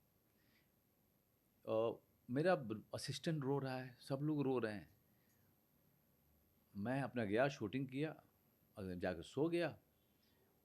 और सुबह मैं, यकीन मानो, मैं अभी मेडिटेशन के लिए आंख बंद किया था मैंने, लेकिन मैं सुबह 5 बजे, और गाहे बेगाहे जो मेरा फ़ोन था वो साइलेंस पे नहीं था, है ना? हुँ। साइलेंस पे था, शायद वो घर घर वो वाइब्रेशन मोड, वाइब्रेशन। तो वो कहीं रखा हुआ था। अब 5 बजे सुबह मुझे फ़ोन नहीं आता है, कभी नहीं आता है। और मैं मेडिटेशन के लिए जैसे 2 मिनट हुए थे और मुझे एहसास हुआ कि फ़ोन वाइब्रेट कर रहा है, और मुझे एहसास हो गया कि मेरे माय फादर इज़ गॉन। मुझे उसी समय एहसास हो गया। मैंने मेडिटेशन उसी समय ब्रेक कर दिया। फ़ोन पे देखा मेरा भाई था। पहली चीज़ मैंने फ़ोन उठाया, उसने कहा निकलिए। अच्छा, मैंने कहा गए? हाँ, चले गए। आपने बात किया था क्या? हमने हाँ, रात को बात हुई थी। And he left the body. मैं समझ सकता हूँ। मेरी जी, दादी बहुत लंबे समय तक बिस्तर जी, पे थी। एक समय के बाद परिवार भी जी। ये कह देता है कि कष्ट इतना कष्ट देखने से बेहतर है। हाँ, मतलब आप किसी को कष्ट में देखते हो, आप हेल्पलेस होते हो। आपको लगता है कि इसकी भलाई इसमें है कि ये जाए, क्योंकि आप अपने स्वार्थ को कब तक देखोगे कि ये हमारे बीच में हमेशा रहे? क्योंकि हम स्वार्थी होते हैं ना, हम नहीं चाहते कि हम उस दुःख को झेलें। लेकिन वो जो शरीर है, वो अब उसकी उसका समय ख़त्म हो चुका है। अब सोल हैज़ टू ट्रांज़िट। तो ये तो आपके पिताजी से रिश्ता हुआ, आपकी बिटिया भी है। जी। आप कैसे फादर? हम दोस्त की तरह से टिपिकल है, ऑर्थोडॉक्स हैं, नहीं, ऑर्थोडॉक्स वगैरह तो क्या फ़ोनो ही होंगे। फ़ोनो नहीं चेक करते? नहीं, नहीं, क्योंकि मेरी वाइफ़ जो है वो बहुत ही मॉडर्न है, लिबरल हैं काफ़ी। तो और परिवार भी हमारा उसी तरीके का है। बेटी के साथ में दोस्ती का रिश्ता है। कोई इस तरह का स्ट्रिक्ट, हाँ मैंने सुना कहीं आप कह रहे थे कि बिटिया हमारी प्रिविलेज्ड है। वो तो प्रिविलेज है ना भाई, वो तो सही बात है, प्रिविलेज लड़की है वो। लेकिन उसको संस्कार और उसको डिसिप्लिन, वो सारा काम जो है शबाना मेरी वाइफ जो है वो बहुत अच्छे से देती हैं। जहाँ पे माता पिता होना होता है वहाँ पे हो भी जाते हैं हम लोग, लेकिन बाकी समय दोस्त रहते हैं। अभी उसके अंदर में ये संस्कार तो ज़रूर है कि जब तक हमने नहीं कहा कि हमने अनुमति नहीं दी कि तुम अपना इंस्टाग्राम अकाउंट बनाओ, तब तक इंस्टाग्राम अकाउंट नहीं बनाया उसने। ज़िद करती रही, चीखती रही, क्योंकि उसके बाकी दोस्त बना चुके थे, लेकिन बाकी दोस्तों के परिवार नहीं जानता है, लेकिन उसका परिवार जानता है कि उसके पास इंस्टाग्राम अकाउंट है। This is what our communication open रखा। कम्युनिकेशन बहुत ओपन है, बहुत ज़्यादा। मेरी वाइफ ने ये बहुत the biggest achievement of her as a mother is this. अच्छा, आपकी शादी बड़ी सक्सेसफुल है। आज के ज़माने में बॉलीवुड पर अक्सर यह आरोप लगता है कि कई बार पावर कपल तो होते हैं बट इनसाइडल मामला गड़बड़ होता है। सर अब मैं ज़्यादा बात इसलिए नहीं करता हूँ कि शादी वगैरह के जो बारे में कभी कभी लगता है पनौती हो जाएगा। हम शादी, चलिए आप शादी लेकिन मेरे मन में एक थॉट आता है कि जैसे आपने कहा ना आप एक्टर बनने निकले, जी तो लोगों ने कहा भाई कहाँ नाचने गाने जा रहे हो। हाँ आपकी वाइफ का नाम शबाना है, जी जी। तो घर परिवार में सब संतुष्ट था उस टाइम या आपको बड़ा पापड़ बेलना पड़ा? नहीं नहीं नहीं, मेरे माता पिता और उनके माता पिता किसी को कोई प्रॉब्लम नहीं। आपके घर में नहीं नहीं, हमारी हमारी शादी बहुत म्यूचुअल अग्रीमेंट था सबका। पहले तो हम लोगों का था, फिर बाकी किसी को कोई प्रॉब्लम नहीं, कुछ किसी को कुछ नहीं। तो हैप्पी मैरिज लाइफ का फॉर्मूला क्या है? नहीं कोई फार्मूला नहीं सर, मैं अरे कुछ तो होगा ना इतने भाग्यशाली हूँ सर, भाग्यशाली हूँ। बस यही जानता हूँ कि पत्नी हमेशा सही होती है। अच्छा, मैंने मनोज जी से सवाल पूछा था, अब वो क्या नाम, पंकज जी से, जी कि आपने क्या देख के शादी की, तो उन्होंने कहा यार देखो रूपवंती थी, हाँ। मुझे लगा मिल जाएगी तो गुणवंती तो मैं बना लूंगा। आपने क्या सोचा था? कुछ तो नहीं, आपका भी रहा होगा ना। नहीं मुझे लगा कि यार पढ़ने लिखने वाले परिवार से हैं, कुछ मुझे भी ज्ञान की प्राप्ति हो जाएगी। तो यहाँ दूसरा था, क्योंकि उनके पिता जो है बहुत पढ़े लिखे आदमी, बहुत बड़े जानकार। तो मुझे लगा कि यार बड़े अच्छे संस्कारी लोग हैं, पढ़े लिखे हैं, पढ़ाई लिखाई का माहौल है, तो इस तरह का परिवार के साथ संबंध बने तो बहुत ही अच्छा रहेगा, मेरा ही फायदा होगा। कई लोगों ने हमसे कहा, मनोज जी से पूछे कि वो एनएसडी से निकले हैं, हाँ भोजपुरी सिनेमा को लेकर इतना सारा क्वेश्चन होता है कि यार अश्लीलता परोसी जा रही है, जी। ये हो रहा है, वो हो रहा है।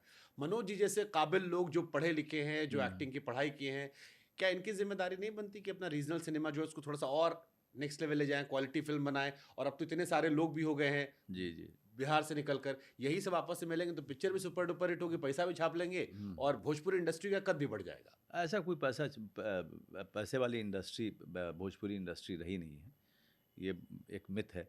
लेकिन पैसे के लिए तो कुछ नहीं करना है और ना कभी किया है। कोई है मन में कि नहीं। भोजपुरी पिक्चर भी करना है? देखिए एक फिल्म तो हमने बड़ी कोशिश की, उसके राइट्स ही नहीं मिले एक किताब के लिए जो हम करना चाहते थे। दूसरा, भोजपुरी फिल्म की अपने फाइनेंस की समस्याएं हैं, उसके मार्केट की समस्याएं हैं, जिसको हम लोग लगातार कोशिश कर रहे हैं कि उस पर और काम करें, ताकि फिल्म बने तो जिसका पैसा लगे उसका पैसा तो मिले। भैया जी भी 100 करोड़ कमाएगी तो उसमें से 100-200 करोड़ तो उसमें से बोल किसने दीजिएगा कहा सर? भानुशाली जी से। बोलिएगा, अब भानुशाली जी का भोजपुरी पे कहाँ लगाएंगे? अरे आप कहिएगा कि यहाँ प्रॉफिटेबल करवाए हैं, वहाँ भी हमारे नाम पे बिक हाँ, जाएगी। लेकिन लगातार खोज जारी है किसी न किसी स्क्रिप्ट की। और दूसरी बात यह है कि मैं बम्बई से कई साल पहले मैं दिल्ली आया था, थिएटर किया, उसके बाद मुंबई गया। ये जब लोग मुझे ये जो नैतिक रीजनल नैतिक बोझ डालते हैं ना कि भाई वो क्यों नहीं करते हैं, मैं कहता हूँ भाई आप ही कीजिए, अच्छी स्क्रिप्ट आप ही दीजिए। मतलब इस सवाल से आपको परेशान किया गया है? हाँ, आप ही दीजिए स्क्रिप्ट। आपको लगता है कि बहुत आसान है स्क्रिप्ट, तो आप ही दे दीजिए मुझे, कोई एक रोल कर लूँगा उसमें, लेकिन स्क्रिप्ट तो अच्छी लगे। हमने तो कई साल स्क्रिप्ट का इंतज़ार किया, कुछ एक स्क्रिप्ट भी पढ़े, लेकिन हो नहीं पाया, है ना। सक्सेसफुल मानते हैं अपने आपको कि अब सक्सेसफुल हो गए? अब तो 100 पिक्चर हो गई, 30 साल हो गया। अब उसका डेफिनेशन अलग है। आपकी नज़र में क्या डेफिनेशन है मेरी नज़र में तो बिकू महात्रे जब मैंने किया था तभी सक्सेसफुल हो गया था मैं। सक्सेस का मतलब है कि आप एक बेसिक कंफर्ट में चले जाते हैं, नहीं तो पाने को तो जहाँ और भी है, आप उसके बारे में सोचते रहिए। लेकिन मैं उस समय मान चुका था कि हाँ, अब मैं एक नेशनल अवार्ड चाहिए था, वो भी मिल गया। एक ही नेशनल अवार्ड की तमन्ना थी, क्योंकि वो भी मुझे मुमकिन नहीं लगता था। एक फिल्म फेयर की भी मिल गया। अब काफ़ी है। अब मैं सक्सेसफुल, क्योंकि अब मैं एक्टिंग करके रोज़ी रोटी कमा सकता हूँ। तो कोई अधूरी ख्वाहिश नहीं है अभी आपकी? मेरी तो कभी भी नहीं रही। मैं तो बड़ा बेसिक में जीने वाला आदमी मैं रहा हूँ आप ही का एक शुरू से। शेर पढ़ रहा था हाँ, मैं कि हाँ, ख्वाहिशों का काफिला बड़ा अजीब है गालिब, अक्सर वहीं से गुजरता है जहाँ रास्ता ना हो। हाँ, बिल्कुल। तो इसलिए ख्वाहिशें ज़्यादा रखी नहीं ताकि इधर-उधर से गुज़रने की ज़रूरत ही नहीं। हमेशा फ़ोकस स्टोरी, कैरेक्टर, डायरेक्टर, काम पे, क्योंकि बेइंतहा मोहब्बत है मुझे इस काम से, और उसमें मैं कोई मिलावट नहीं करना चाहता हूँ। पैसा कितना जरूरी है? उतना ही कि जिससे कि आपका इलाज अच्छे से अच्छे हॉस्पिटल में हो जाए, आप अच्छे से अच्छी जगह खाना खा पाएँ, अच्छी से अच्छी जगह घूम पाएँ, और अच्छे से अपने बच्चे की परवरिश कर पाएँ। मैंने कई इंटरव्यूज आपके देखे, आपने कहा जिस तरह की फिल्में हम करते हैं यार यहाँ पैसा नहीं होता। हाँ, पैसा उसमें नहीं होता है, लेकिन फिर भी मैंने अपने परिवार को चलाया, वो तो है बाद ना? में अच्छे अच्छे रोल मिले, फैमिली मैन है ना? सुपरहिट रही, वो कई सारे फिल्में और देखिए, आई। उसके पहले तक मेरी बच्ची 9 साल की हो चुकी थी, है ना?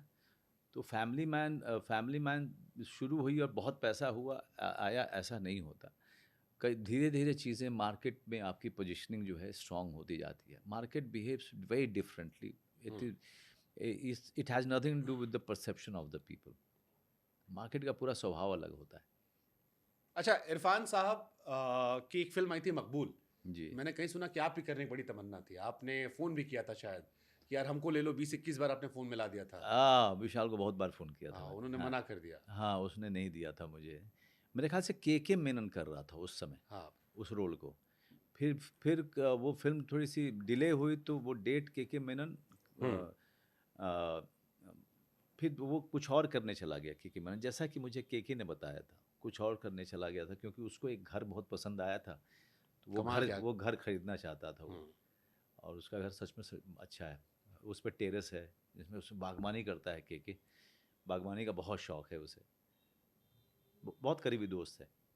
तो मौजूदा दौर में जो एक्टर हैं, जैसे आप तो एक, आपने कहा कि खुद भट्ट साहब ने कहा कि नसीर साहब के बाद उस लेवल के एक्टर हैं। वो उस समय, उसके बाद देखिए इरफान आया, फिर उसके बाद के मेनन तो आया। सबसे करीब आप अपने किसे पाते हैं कि आपकी एक्टिंग का जो स्तर है उसके इर्द गिर्द सबसे करीब आपको कौन लगता है कि यार ये लोग हैं ना यार, मजेदार है? नहीं, देखिए, नसीर साहब मुझे हमेशा पसंद पसंद रहे। ओम भाई, इन दोनों के काम से बहुत सीखा है मैंने। हम्म। और फिर बाद में इरफान, के नवाज़, ये पंकज भी, ये सब लोग जो इनके काम जो करते रहे, या अब तो जयदीप राजकुमार वगैरह हैं, इनके काम को देखता हूँ, मुझे लगता है कि बड़ी मैच्योरिटी है। हम्म। तो इनके काम को आप देखते हो, उनसे उनसे सीखते हो, एक्टिंग का अप्रोच सीखते हो, किस तरह का क्राफ्ट यूज़ कर रहे हैं, इन सब चीज़ों से सीखता हूँ मैं। अभी दोस्त यार हैं पुराने आपके? बहुत क्योंकि सारे हैं। कोई ऐसा है जिसके पास बैठो तो घड़ी ना देखना पड़े कि यार ज्यादा समय हो गया, अब उठना चाहिए? बहुत सारे हैं। थिएटर के समय के बहुत सारे दोस्त हैं। अ, आपको पंकज के साथ में ऐसा होता है। विनीत कुमार मेरे बहुत अच्छे दोस्त हैं। पंकज जी तो आपके फैन थे। हाँ, पंकज के ठीक बगल में विनीत कुमार रहता है। हाँ। विनीत कुमार मेरा बहुत अच्छा दोस्त है। उम्र में बड़े हैं, लेकिन एनएसडी ग्रेजुएट, और बहुत सीखा उस आदमी से, बहुत समय गुजारा। विनीत के घर जाता हूँ तो मैं पंकज को ही बुला लेता हूँ, या पंकज के घर जाता हूँ तो मैं विनीत को ही बोल देता हूँ, आ जाओ। फिर हम लोग बैठे रहते हैं, फिर हम लोग गप्पे मारते रहते हैं। वो फिर टाइम हम नहीं देखते हैं फिर हम। तो कभी गाते होते नहीं वो पुराने दिन? नहीं, सब गाते हैं, बहुत गाते हैं हम लोग। चार लाइन अभी सुना, अगर सुना सके अभी तो। पीयूष मिल जाता है तो उसके साथ गाते हैं। पीयूष अभी भी जो है, अगर मैं गाना गाना शुरू करूँ तो उसको तकलीफ हो जाएगी, फिर अभी बेसुरा गा रहा है तू। फिर भी 2 लाइन अगर सुना दे, पुराने दिन, बड़ा बड़ा उसको जब लोगों ने देखा तो हाँ, सभी नॉस्टैल्जिया में चले गए। बहुत अच्छा लिखा है पीयूष ने, हाँ। बहुत ही अच्छा लिखा है।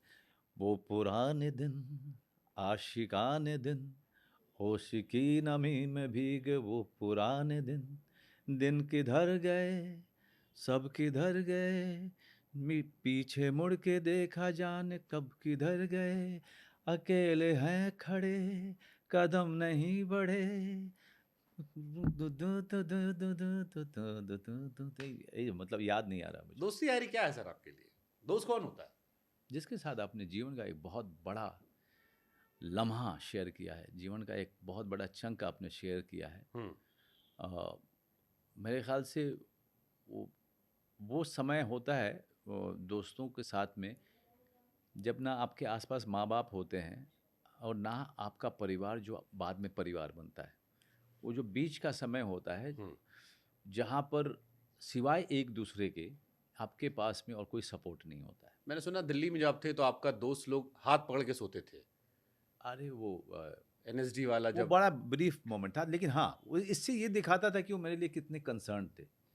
वो मुझे देखते थे, एनएसडी का पहले रिजेक्शन के बाद मैं हिल गया था पूरी तरीके से, तो उनको डर लगता था यार कि ये कहीं से खुदकुशी ना कर ले, जिस तरीके से ये डिप्रेशन में चला गया है। तो वहाँ दूध पकड़ के सोते थे सब, है ना। तो वो 2-3 दिन 4 दिन तक रहा तो वो। आप इमोशनल व्यक्ति हैं। हाँ हुआ करता था, बहुत सेंसिटिव था हाँ। पहले बहुत ज़्यादा।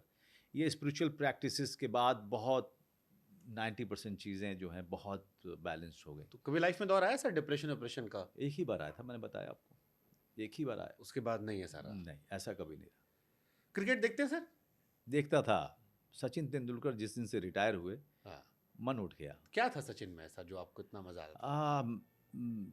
देखिए, गावस्कर के बाद जब सचिन तेंदुलकर आए, एक हाँ। अकेला व्यक्ति, न सिर्फ जिसने खेलने को तरीके को बदला, हम्म।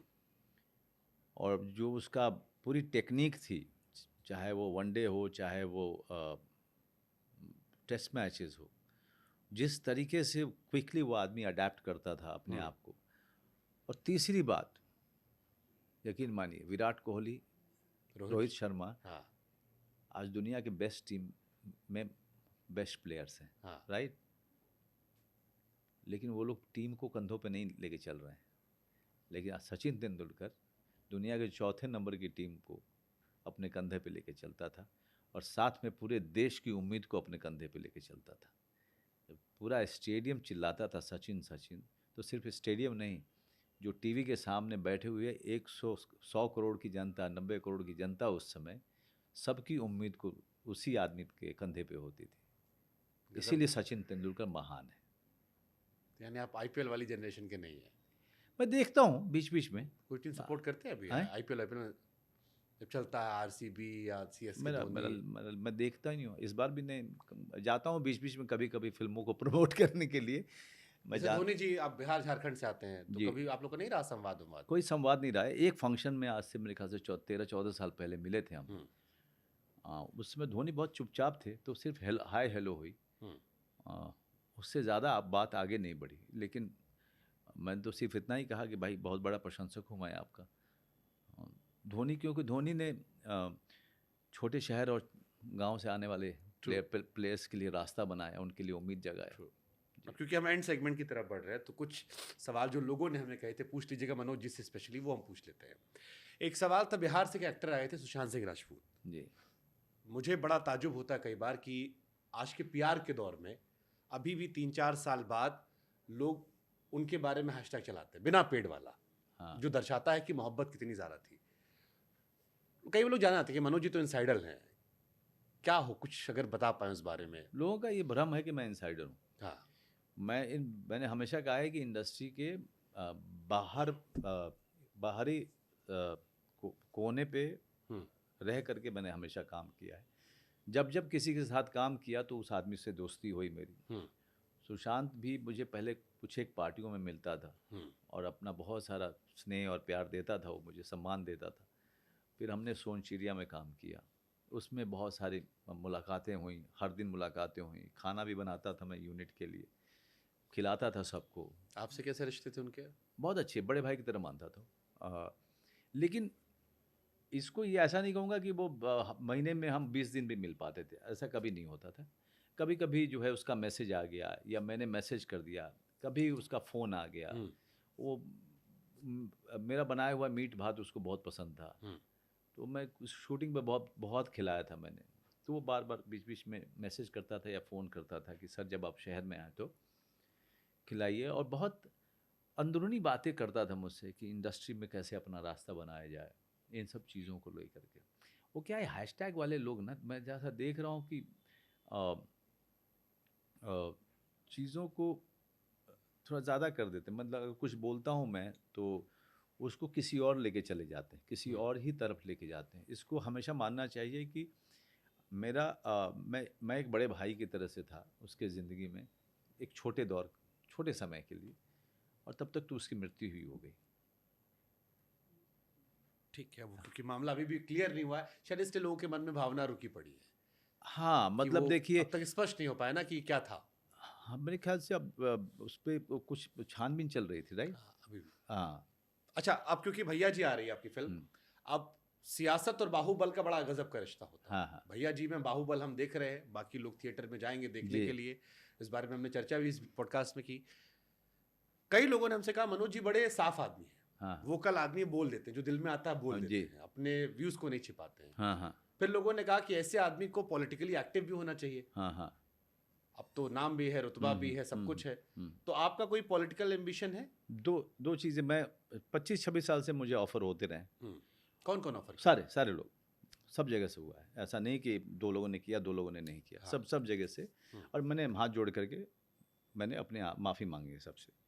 पहला कि मेरा राजनीति पे बात करना मुझे अच्छा लगता है, मतलब अपने बंद कमरे में, और राजनीति पे राजनीतिक विश्लेषण करना बहुत अच्छा लगता है। मैं बिहार का आदमी हूँ, बचपन से मेरे, हमारा तो सब चलता हाँ है, जी, चाय टपरी से लेके ट्रेन में। हाँ, तो वो मैं जिस तरह के परिवार से आया हूँ, वहाँ पे राजनीति पे और सिनेमा पे लगातार बातचीत होती थी। तो वहाँ से हमारा एजुकेशन और अखबार पढ़ना, न्यूज़ पढ़ना, ये हमारे परवरिश का हिस्सा रहा है। ये वहीं तक राजनीति मेरे, लेकिन कभी एम्बिशन मेरा राजनीतिक नहीं था, क्योंकि पॉलिटिक्स में जो पहली बात आपने की कि जो मन में आता है बोल देता है मनोज वाजपेयी। अब ऐसा आदमी तो नहीं जा सकता है, बिल्कुल ही नहीं जा सकता कि मैं अपने ही पार्टी के साथ में अगर मेरा मन मुटाव हो किसी बात पे और वो मैं बोल दूं, तो आप समझ सकते हैं कि आज की स्थिति में क्या होगा। दूसरी बात, मैं अपने दर्शक को नहीं बांटना चाहता हूँ। जिस दिन मैंने एक पार्टी पकड़ी, बाकी सारी पार्टी के फॉलोअर्स जो हैं, सपोर्टर हैं या वोटर्स हैं, मैं वो मुझसे कट जाएंगे, वो मैं नहीं करना ये चाहता। बात आपके अपने दोस्तों को नहीं बताते, अनुराग कश्यप जी को या क्यों? वो लोग तो पॉलिटिकली काफी ओपन है, जैसे अनुराग जी हुए नहीं, किसी पार्टी या में नहीं गया। पीयूष मिश्रा जी देखिए, हुए। वो लोग किसी पार्टी में नहीं गए। हाँ। वो किसी बट पार्टी में नहीं। आइडियोलॉजी तो अपनी काफी हद तक क्लियर कर जैसे रखी ही आप पार्टी ज्वाइन करते हो ना, आप वोटर्स के लिए आपकी अभिनय की यात्रा ऑलमोस्ट ठप हो जाती है। है। अच्छा, ये सवाल आप पे हम छोड़ देंगे, आप जवाब देना दे, जी। वो आपकी इच्छा होगी, हम जब जी। इस पे दबाव नहीं बनाएंगे। मनोज वाजपेयी की पॉलिटिकल आइडियोलॉजी क्या है? कोई आइडियोलॉजी नहीं, पॉलिटिकल आइडियोलॉजी मेरी राइट लेफ्ट में या कहीं तो पाते होंगे नहीं, अपने आप वो को? ज़रूरी नहीं है कि आप राइट में हैं, लेफ्ट में रहें। मौजूदा गवर्नमेंट आप जो है, आप एक ऐसा समाज देखना चाहते हैं, या एक ऐसा समाज की परिकल्पना करते हैं जहाँ कोई भेदभाव ना हो, जहाँ पे शांति हो, कानून सबके लिए बराबर हो, महिलाओं बच्चों के साथ न्याय हो और उनको उनका अधिकार मिले। आप यही चाहते हैं, और शिक्षा सबके लिए हो, और रोजगार सबके लिए हो। आप इसी तरीके की एक आदर्श समाज की, आदर्श देश की परिकल्पना करते हैं, और वो आप भी करते हो, वो मैं भी करता हूँ। तो यही पॉलिटिकल आइडियोलॉजी समझ लीजिए। ठीक है, हमारी खामोशी ने सारे जवाबों की लाज रख ली, हम उसको खत्म करते हैं। अभी भी डर लगता है फ्लॉप फिल्मों से? नहीं, बुरी फिल्मों से डर लगता है। हाँ। बुरी फिल्मों से डर लगता है, फ्लॉप फिल्म से मुझे नहीं। तो बुरी फिल्म की डेफिनेशन क्या होती है? जिसको देखते मुझे शर्म आए, जो फिल्म बुरी भी है और वो चली भी नहीं, बात समझ रहे हैं? मतलब तो दोनों तरफ से जो है, इज्जत भी गंवाया और भात भी नहीं खाया। आप समझ रहे हैं ना? पैसा तो पाया हुआ है ना? सब पैसा आपने उस फिल्म से पाया, लेकिन उस चक्कर में 4 जगह से और जो पैसा आ सकता था वो रुक गया। तो बुरी फिल्म, गलत फिल्म, मैं उसको गलत फिल्म कहता हूँ।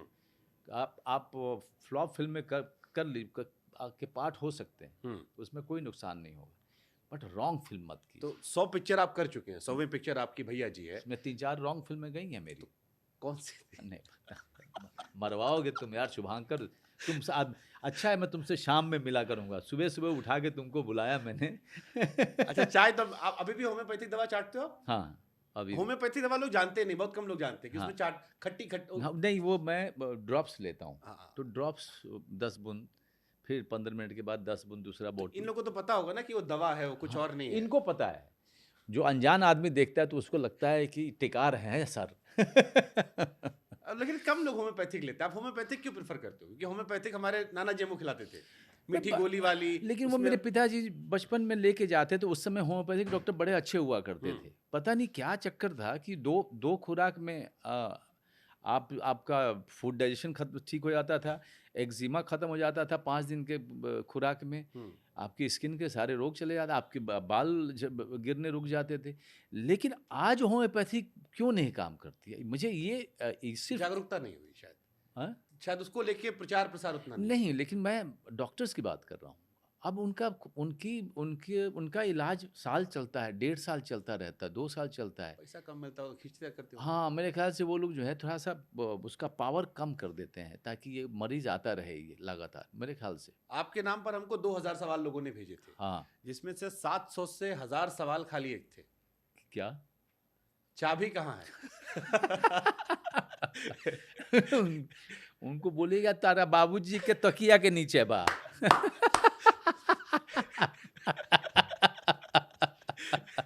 जाके ले लो तकिया के नीचे। आप एक पिक्चर में एक डायलॉग था कि क्या बवासीर बना दियो। हाँ। हम जब उतना कमेंट पढ़े तो हमको भी वही मुंह से हमारे निकला, हम कहीं क्या कर दियो तुमने। मतलब 2000 कमेंट में 1000 कमेंट लगभग यही था कि हाँ, पूछेगा चाबी कहाँ है। तो मैं तो कह भी रहा हूँ पप्पा के तकिए के नीचे। और फिर हमने चेक किया, हमने गूगल पे डाला चाबी कहाँ है, हाँ, तो हमको एक फ्लिपकार्ट और एक अमेजोन पे, दोनों पे एक बकायदा वो मिला, अरे वो बेच रहे हैं आपको। बेच रहा है। हाँ, तो आप परमिशन दिए कि बिना परमिशन के? वो तो परमिशन जो है वो तो मतलब प्रोडक्शन वासेपुर में नवाजुद्दीन को परमिशन लेना था। वो परमिशन दिया होगा मेरे ख्याल से प्रोडक्शन कंपनी ने जिन्होंने बनाया था, वाईकॉम। गजब पिक्चर थी लेकिन। हाँ, मगर अनुराग कश्यप को उसके लिए जो है श्रेय देना चाहिए। हम लोगों ने तो एक एक्टर की भूमिका निभाई थी। मतलब बहुत सारा सीन ऐसा था कि इतना बड़ा हो गई, ब्याह नहीं हुआ। तो ये सब अंदर, ये सब लिख के आए थे या आपका अंदर का था? नहीं नहीं, सब लिख और के आपकी था। आंखों में जो हमको वो हैवानियत दिख रही थी जी जी, उस, इसीलिए लिया था उसने मुझे। बट बड़ा अलग रोल था। मतलब मैंने मनोज वाजपेयी की बड़ी फिल्में देखी है, जी जी शूल से लेके सारी देखी है, जी। बट वासेपुर में कुछ अलग फ्लेवर था। हाँ, वो 3 थे राइटर्स थे। हाँ। वो स्क्रिप्ट लेके आए थे। तो अनुराग ने उस स्क्रिप्ट को थोड़ा ठीक किया, पहला वाला। दूसरा उसने पूरा का पूरा खुद ही लिखा, ना अनुराग पिक्चर ने। पिक्चर अच्छी तो अलग कहानी, मैं डायलॉग्स की बात कर रहा हूँ हाँ, तो कि विधायक जी को कूट दिए, हाँ हाँ क्या किए थे? एसपी ऑफिस में। एसपी ऑफिस में कूट दिए थे। फिर एक वो सीन था, गोली लगा है, हाँ, गोली लग गया। उसी के मारे आप हाँ। टाप दो ठू। उधर के बाप ऐसे ही करते हैं। अगर आप चोट वोट लग जाए तो पहले तो 2 देंगे, हाँ। फिर जो है डॉक्टर के पास लेके जाते हैं। फिर एक सीन था कि अरे हमको बोली कि नगमा है। मुझे याद है कि वो सीन हम लोग जब रिहर्स कर रहे थे, जब नगमा वाला। मैंने ये इम्प्रोवाइज किया तो ऋचा चड्ढा चलते सीन में हंसने लगी। काफी अच्छी मेमोरीज है उस फिल्म की। हम लोग उस टाइम कॉलेज में थे, हमारा फर्स्ट ईयर था, तो हमारे यहाँ नियम था कि आधी रात को जब हम लोग आधी रात को खाना खाते थे, तो फिर वो वासेपुर रिपीट चलती थी और हम हाँ। सबको डायलॉग रट गए थे हाँ हाँ कि इतना बड़ा हो गए, ब्याह नहीं हुआ तुम्हारा, हर जितना डायलॉग चलते फिरते हाँ। था, सरदार खान नाम है हमारा, हाँ या वो हजरात हजरात हजरात, जी जी जी जी। या इतना इतना गोली मारेंगे कि खोखा। हाँ हाँ हाँ, खोखा बेच के क्या ये अमीर हो जाएगा, हाँ। ऐसे कुछ। हाँ। तो ये भैया जी भी मतलब उसका फ्लेवर कुछ दिखे, क्योंकि आपसे वो वाला एक्सपेक्टेशन बहुत ज्यादा हो गया लोगों का कि यार कुछ वासे देखिए भैया जी की दुनिया शायद एक जैसी हो सकती है। भैया जी सरदार खान नहीं है। चलो भैया जी काहे दिखे, अगर आपसे कोई पूछे कि मनोज भाई, भैया जी उड़ा देंगे सरदार खान को, उसको इतना गोली मारेंगे कि पूरा बदन उसका छलनी हो जाएगा। क्या बात है। भैया जी उसूल वाला आदमी है।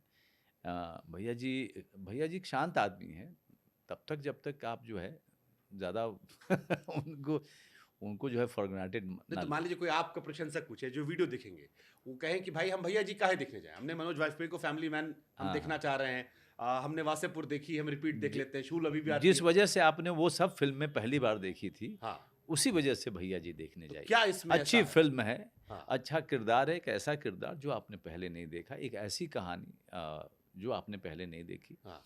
और बाकी तो आप तो ट्रेलर में और टीजर में तो जो देख रहे हैं, उससे ज़्यादा बड़ा भौकाल है पूरी फिल्म में। रोमांस वोमांस है आपका इसमें कुछ? ये भैया जी की शादी जो है, हाँ। बेचारे 45-49 को हो गए, लेकिन शादी नहीं हो पाई इनकी। तो जब फिल्म शुरू होती है तो आपके साथ ही बहुत ब गलत बहुत हुआ। बहुत भगवान निजी ज़िंदगी में खुश कर दिए, लेकिन सिनेमैटिक ज़िंदगी में वाला दुःख दिए आपको। तो बेचारे की जब फ़िल्म शुरू होती है तो बेचारे जो है अब ज़िम्मेदारी से थोड़े मुक्त हो रहे हैं। हुँ। तो अब जो लड़की वेट कर रही थी उनका शादी का इतने साल से, तो अब जाकर के शादी होने वाला है। हाँ। लेकिन फिर कुछ न कुछ मनोज हो जी से जाता है। गाना गवाएँ आप लोग। हाँ, टाइटल मनोज सॉन्ग बड़ा ट्रेंड भी कर रहा मैं है वो। मनोज जी का बहुत-बहुत मतलब उनका सच में शुक्रगुज़ार हूँ। मैंने मनोज जी को फ़ोन किया, मनोज जी आप हम आपसे जो है बहुत खुश थे, परसों-नरसों जी, आए थे, यहीं बैठे थे आधी रात जी, को, बड़ा खुश थे। म्यूज़िक मैंने कहा, अब जैसे ही बोला एकदम से फ्लाइट लिया पहुँच गए हुँ।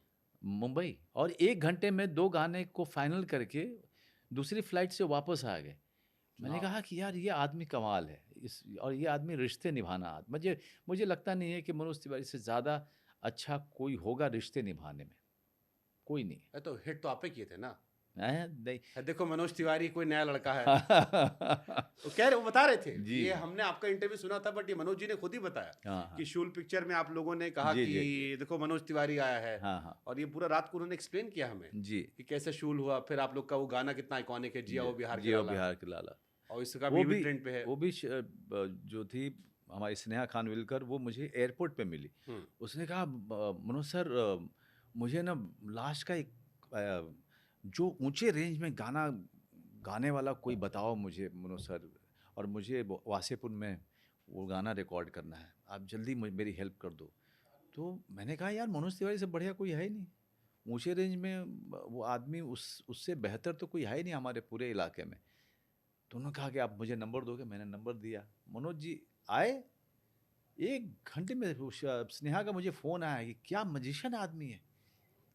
एक लाइन दिया और ये आदमी शुरू हो गया। लगातार इसने रिकॉर्ड किया और रिकॉर्ड करके चला भी गया।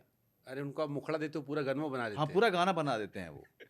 अच्छा, बिहार में इतना मनोज काय होते हैं?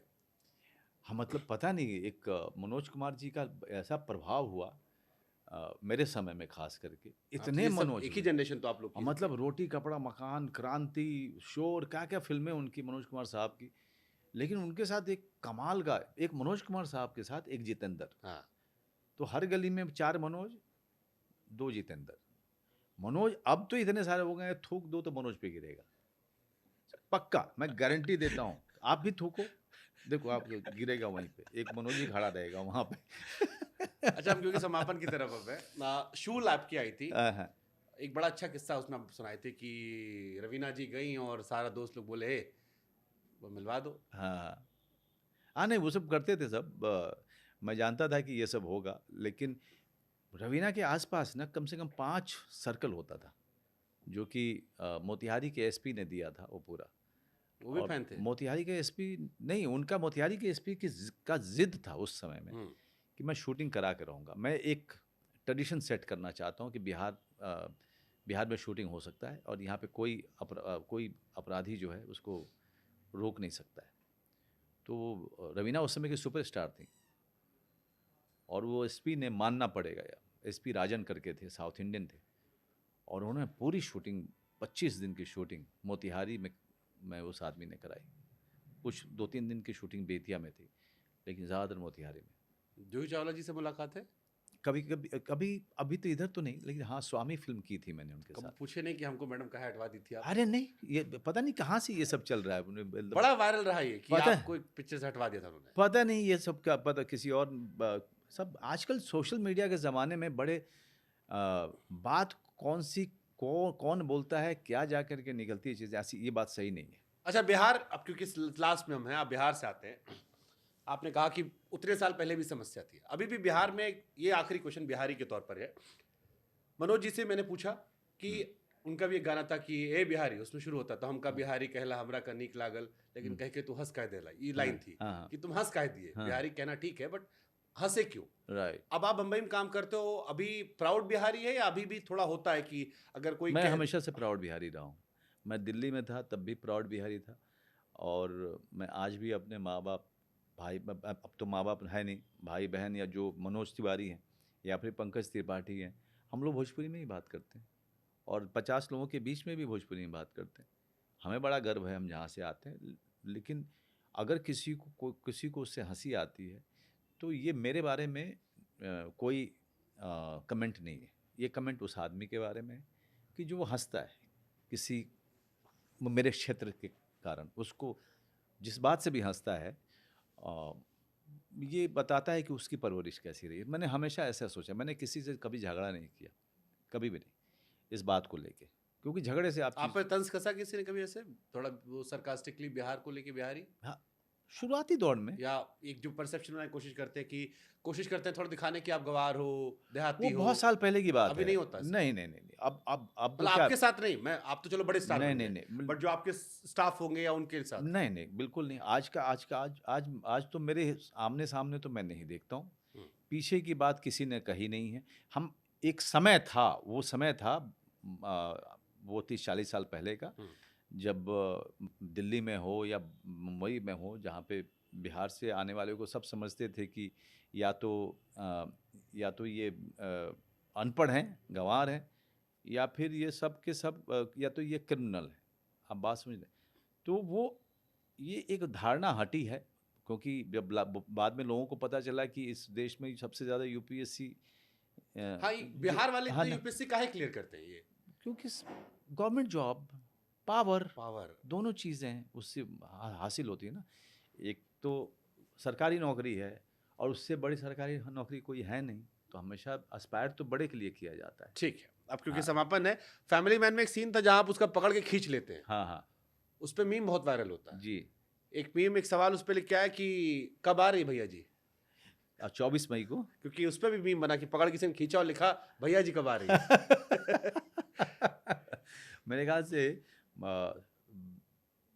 वासेपुर और फैमिली मैन हाँ, के ऊपर जितने मीम्स बने होंगे, मुझे लगता नहीं। और एक तीसरा है, you can be knowledgeable by someone's knowledge. हाँ, एक तीसरी ये फिल्म वाला है। डायलॉग याद है आपको सर? हैं? ये वाला डायलॉग याद है इसका जो आप सुनाए थे? वो तो वो साइकियाट्रिस्ट वो काउंसलर मुझे हाँ, बोलता उसका है। आप जो बोले थे। हाँ, ये भी गूगल में मिल जाएगा। हाँ, इसके बाद आप सुनाए थे दो पलट के। हाँ, हार के जीतने वाले को बाजीगर कहते हैं, जो जीता वही सिकंदर। हाँ, उसके बाद गाली थी। साला कोट्स के लिए पैसा दिए थे। मीम्स भरा पड़ा, मतलब मैं कल चेक कर रहा था, एक तो या उस फिल्म का वासेपुर का और दूसरा फैमिली मैन का। जी, जी। जी, जी, दो प्रोजेक्ट का जो है वो, मतलब मुझे इतने डीएम पे ये सब चीज़ें आती हैं, मैं बता नहीं सकता तो हूँ। खुश होते हैं मीम से या? भाई साहब, अब तो मतलब सुबह शाम अगर आप मेरे डीएम में वो ठोक के मारते रहो, तो अब खुशी के आगे खुशी भी कहीं न कहीं स्टैग्नेट हो जाएगी तो ना। भैया जी तो आपने बता दिया कब आ रही है। जी, एक सवाल और जाता था लास्ट में, था फैमिली मैन 3 कब आ रही है? हम लोग शूटिंग कर रहे हैं अभी। इस साल तो पूरी शूटिंग में जाएगी। अगले साल देखते हैं किस समय चलिए, प्राइम वीडियो, भैया जी पे मिले हैं, उम्मीद करेंगे फैमिली मैन में फिर या मुलाकात हो। भैया जी, एकदम भैया जी का भोकाल बनाइए, फिर उसके पीछे फैमिली में आ ही जाएगी। बहुत बहुत शुभकामनाएं सर आपको थैंक फैमिली यू, मैन के लिए। Thank you thank you so Shubhakar, much sir. Thank you.